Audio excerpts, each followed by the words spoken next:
Di Pulau Ambon, dua gedung koperasi merah putih sudah mulai dibangun masing-masing di Desa Wayame dan Desa Laha. Koperasi Merah Putih Desa Wayame berlokasi di BTN Wayame saat ini sementara dikerjakan. Sementara pembangunan di Desa Laha ditargetkan hampir rampung dalam waktu dekat. Pembangunan gedung koperasi Merah Putih ini dilakukan secara bertahap di seluruh kabupaten kota di Maluku. Pada gelombang pertama, pemerintah memfokuskan percepatan di ratusan desa yang telah siap secara administrasi dan kelembagaan. Kepala Dinas Koperasi Provinsi Maluku Fitrah Ambon menjelaskan, tahap pertama pembangunan gedung koperasi Merah Putih akan rampung dalam waktu dekat dengan dukungan penuh dari pemerintah pusat melalui skema pembiayaan khusus.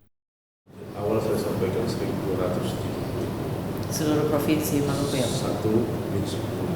Lalu di wilayah Pulau Ambon yang sudah dibangun dan sementara dalam proses di Desa Wayame itu sementara dibangun.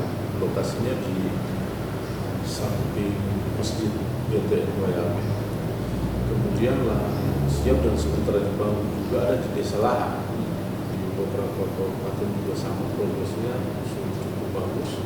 Rencananya 31 Januari itu targetnya selesai untuk gelombang yang pertama. Jadi setelah itu dilanjutkan untuk gelombang kedua dan seterusnya. Kurang lebih ada 114 ya yang dibangun oleh pihak teritorial TNI. Mungkin sesuai kemampuan pemerintah pusat. Nah ini kan langsung dibiayai oleh dana tanah, bukan lewat APBN. Hingga saat ini baru 6 koperasi merah putih yang aktif dan berjalan di area Pulau Ambon. Sebagian besar pun masih memanfaatkan gedung kantor desa dengan kondisi apa adanya.